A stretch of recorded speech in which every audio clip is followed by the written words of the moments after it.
પુરુષોત્તમ માસની પુણ્યધારા અધ્યાય 17 સુદેવનો વિલાપ. સૂત પુરાણી કહે છે, હે મુનિવર્યો, પત્ની સતી ગૌતમીના આશ્વાસનથી સુદેવ શોકાવસ્થામાંથી મુક્ત થયો. તેણે પોતાના મનને પ્રભુ ચિંતનમાં પરોવ્યું. આમ ઘણો સમય પસાર થઈ ગયો. દ્રધન્વ રાજા પોતાના પૂર્વજન્મની હકીકત સાંભળીને આશ્ચર્ય પામ્યો. તેણે મહર્ષિ વાલ્મીકીજીને પૂછ્યું, હે મુનિવર્ય, એ કમભાગી સુદેવ બ્રાહ્મણીના પુત્ર શુકદેવના અકાળ મૃત્યુ પછી શું થયું તેની કથા કૃપા કરીને કહો. મહર્ષિ વાલ્મીકીજી આગળ બોલ્યા, હે નૃપતિ, સુદેવ ગૌતમીના દિવસો દુઃખ, શોક અને કલ્પાંતમાં વીતી રહ્યા હતા. પુત્ર શુકદેવ 12 વર્ષનો થયો. એક દિવસ તે સમાધિ સમિધ તથા દર્ભ લેવા માટે જંગલમાં ગયો. શુકદેવ પોતાના મિત્રો સાથે કૂવા પાસે રમવા લાગ્યો. શુકદેવ સિવાયના છોકરાઓને તરતા આવડતું હતું, તેથી બધા કૂવામાં ઉતરીને જળક્રીડા કરવા લાગ્યા. તે બધા કૂવામાં સંતાકુકડીની રમત રમતા હતા. એટલામાં શુકદેવે મિત્રોને છેતરવા માટે કૂવાના ઊંડા જળમાં ડૂબકી મારી. કહ્યું છે ને કે ભાવિ ભૂલાવે ત્યારે દુર્બુદ્ધિ સૂજે. શુકદેવને ભાવિએ ભૂલાવ્યો.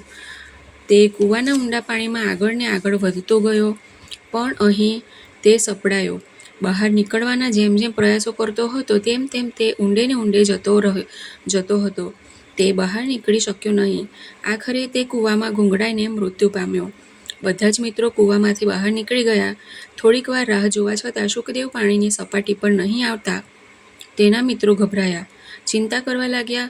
બધા મિત્રો દોડીને શુકદેવની માતા ગૌતમી પાસે ગયા અને બનાવની ખબર આપી. સુદેવ પણ ત્યાં હાજર જ હતો. શુકદેવના સમાચાર સાંભળીને સુદેવ ગૌતમી બંને જણા મૂર્છા પામ્યા. થોડી વાર પછી ભાનમાં આવતા બંને કૂવા તરફ દોડ્યા. બધાએ ભેગા થઈને શુકદેવનો શબ કૂવામાંથી કાઢ્યો. મા બાપ ચોધાર આંસુએ રડતા પાગલ જેવા થઈ ગયા. સુદેવ અને ગૌતમીના દિવસો દુઃખ, શોક અને કલ્પાંતમાં વીતી રહ્યા હતા. એવામાં ચોમાસું નહોતું, છતાં વરસાદ શરૂ થયો. વીજળીની ગાજવીજને કડાકા ભડાકા તથા પ્રચંડ તોફાન સાથે વરસાદ વરસવો ચાલુ રહ્યો. પુત્ર શોકથી શૂન્ય હૃદય થઈ ગયેલા સુદેવ ગૌતમીને તેની કંઈ જ ખબર નહોતી કે તેની કંઈ જ અસર થઈ નહોતી. સુદેવ પાગલ અવસ્થામાં બબડવા લાગ્યા, હે પુત્ર, તું મારી સાથે ઘરે ચાલ. અમે તને અહીંથી લીધા વિના ઘરે જઈશું નહીં. હજી સુધી તું કેમ સૂઈ રહ્યો છે? જલ્દી ઉઠ. તારા મિત્રો તને વેદોનું અધ્યયન કરવા માટે બોલાવી રહ્યા છે. તારા ગુરુજી તને પાઠશાળાએ બોલાવે છે. તારા મિત્રો તને તેડવા માટે આવ્યા છે. માટે જલ્દીથી તું ઊભો થા. તારા વગર દીકરા અમારા વિના જીવતર વૃથા છે. હે શુકદેવ, કોઈ દિવસ નહીં ને આજે તું અમને પૂછ્યા વિના છાનોમાનો કૂવા પર શા માટે રમવા ચાલ્યો ગયો? ઈશ્વરે મને કયા જન્મના કયા પાપોની આવી સજા કરી? અમે ભગવાનનું શું બગાડ્યું હતું? તે પ્રભુએ અમારો નેત્રદીપ ઝૂંટવી લીધો. હે દીનાનાથ, હે દયા સિંધુ, દયાળુ પ્રભુ, અમારા એકના એક પુત્રના વિરહાગ્નિના તપથી અમે બળી રહ્યા છીએ. તેનાથી અમારું રક્ષણ કરો પ્રભુ. હું મારી મૂર્ખાઈનું ફળ ભોગવી રહ્યો છું. મેં હઠાગ્રહ કરી ભગવાન પાસે પુત્ર મેળવ્યો. તેનું જ આ પરિણામ લાગે છે. જે મારા ભાગ્યમાં જ નહીં લખાયું હોય તે મને ક્યાંથી મળી શકે? શ્રી બૃહનારદીય પુરાણના પુરુષોત્તમ મહાત્મ્યનો સુદેવનો પુત્ર શોક નામનો અધ્યાય 17મો સમાપ્ત.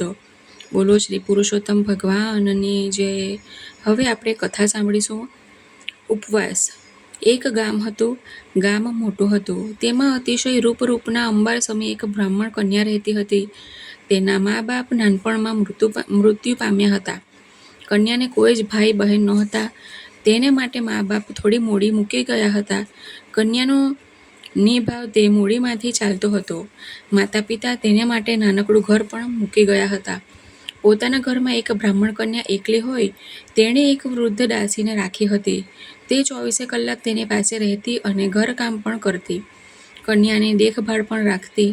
કન્યામાં માતા પિતાની ધાર્મિક વૃત્તિનો વારસો ઉતરેલો હતો. આખો દી પૂજા પાઠ, ઈશ્વર સ્મરણ, વ્રત નિયમ, કથા વાર્તા, વાંચન વગેરેમાં ગાળતી.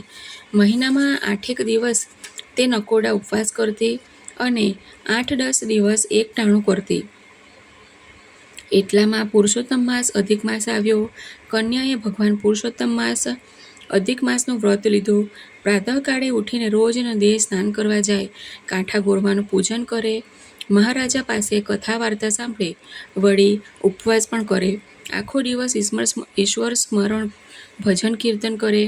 વૃદ્ધ દાસી તેની સેવા કરતી, તે પોતે 2 ટંક ભોજન કરતી.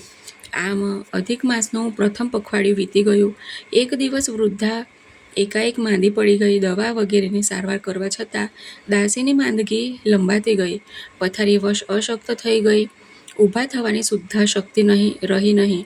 ડૉક્ટરોના કહેવા પ્રમાણે ડોસીમાનો રોગ અસાધ્ય હતો. કંઈ પણ મોઢામાં મૂકવાનું તેને ગમતું નહોતું, કંઈ જ ભાવતું નહોતું. હવે બ્રાહ્મણ કન્યાનો સેવા કરવાનો વારો આવ્યો. તેણે ડૉક્ટરો, વૈદો, હકીમો વગેરેને બોલાવી દવા વગેરે આપ્યા. ઘણા ઈલાજો કર્યા, પણ વૃદ્ધાની માંદગી તો ઘટવાને બદલે વધતી જ રહી. દિવસે ને દિવસે તેનું શરીર ઘસાતું રહ્યું. તે હાડપિંજર જેવી દેખાવા લાગી. આંખો ઊંડી ઉતરી ગઈ. અનેક ઉપાયો કરવા છતાં કોઈ ઈલાજ કારગત નીવડતો નહોતો. વૃદ્ધાને પોતાનું મૃત્યુ નજીક દેખાતા તેણે બ્રાહ્મણ કન્યાને બિછાના નજીક બોલાવીને તદ્દન ધીમા અને સમજાય નહીં એવા તૂતક શબ્દોમાં કહ્યું, બેટા, હવે મને મારો અંત સમય નજીક આવતો જણાય છે. મારી જિંદગીના વર્ષો પાણીમાં ગયા. મને મહામૂંગો મનુષ્યદેહ મળ્યો છે, છતાં પણ તેનો કાંઈ પણ સદ ઉપયોગ હું આજ સુધી કરી શકી નહીં. આખી જિંદગીમાં મેં કોઈ વ્રત કે દાન પુણ્ય કર્યા જ નથી. નક્કી મને નર્ક જ મળશે. આજે મૃત્યુ વેળા મને એક જ વાતનું દુઃખ છે કે તમારા જેવી ધર્મિષ્ઠ અને પવિત્ર વ્યક્તિ સાથે વર્ષોથી રહેવા છતાંય મને સત્કર્મ કરવાનું સૂઝ્યું નહીં. માટે બહેન, મારો મોક્ષ થાય એવું કંઈક કરો. બ્રાહ્મણ કન્યાએ વૃદ્ધાને આશ્વાસન આપતા કહ્યું, માં, જીવ માત્રે પોતાના કર્મોના સારા યા માઠા ફળો ભોગવવા જ પડે છે. હવે તમારા જીવનના અંતકાળે શોક કરવો વૃથા છે. તમને અંતકાળે આવો પશ્ચાતાપ થાય છે તે પણ એક રીતે તો સારું જ છે. કદાચ તેનાથી તમને જન્મ મરણના ફેરામાંથી મુક્તિ મળે પણ ખરી. કન્યાએ સગી દીકરી જેવા આશ્વાસનના શબ્દો ઉચ્ચાર્યા. તે સાંભળીને વૃદ્ધાની આંખમાંથી અશ્રુ વહેવા લાગ્યા. ડોસીમાને રડતા જોઈને કન્યાની આંખમાં પણ આંસુ આવ્યા. તેને દયા આવતા બોલી, હે માં, પૂર્વજન્મોના પુણ્યો હોય તો જ આ જન્મમાં ધર્મ, ધ્યાન, સત્કર્મો કરવાનું સૂઝે. છતાં તમે મારી વર્ષો સુધી ઘણી સેવા કરી છે, તેથી જ તો હું આ વ્રત તપ કરી શકી છું. બોલો, તમારે શું જોઈએ છે? તમે તમારી અંતિમ ઈચ્છા જણાવો, હું તે પૂરી કરવા જરૂર પ્રયત્ન કરીશ. કન્યાના વચન સાંભળીને ડોસીમાં ગળગળા થઈ ગયા. તે ક્ષીણ અવાજે બોલ્યા, બહેન, તમે આ પુરુષોત્તમ અધિક માસમાં ઉપવાસ કરો છો. સાંભળ્યું છે કે અધિક માસમાં ઉપવાસ કરનારને અલૌકિક ફળ મળે છે. તમે મારા પર કૃપા કરો અને મને તમારા એક જ ઉપવાસનું ફળ આપો. તેનાથી કદાચ અંત ઘડીએ મારું કલ્યાણ થાય પણ ખરું. બ્રાહ્મણ કન્યાએ તરત જ પોતાના જમણા હાથમાં જળની અંજલિ ભરીને ભગવાન પુરુષોત્તમનું ધ્યાન ધરી સંકલ્પ કર્યો કે એક ઉપવાસનું ફળ હું આ વૃદ્ધાને અર્પણ કરું છું. બસ એ જ પળે વૃદ્ધાએ આંખો ઢાળી દીધી. તેને તેડવા માટે પુરુષોત્તમ ભગવાનનું વિમાન આવ્યું. એ વિમાનમાં બેસીને ડોસીમાં સ્વર્ગે ગયા. બ્રાહ્મણ કન્યાના એક દિવસનું પુણ્ય મળવાથી વૃદ્ધાએ ઘણા વર્ષો પર્યંત સ્વર્ગનું સુખ ભોગવ્યું. ત્યાર પછી તેનો જન્મ કાશીના રાજાને ત્યાં થયો. રાજકુમારી તરીકે રાજવૈભવ ભોગવીને તે અંતે વૈકુંઠ લોકને પામી. બોલો શ્રી પુરુષોત્તમ ભગવાનની જય.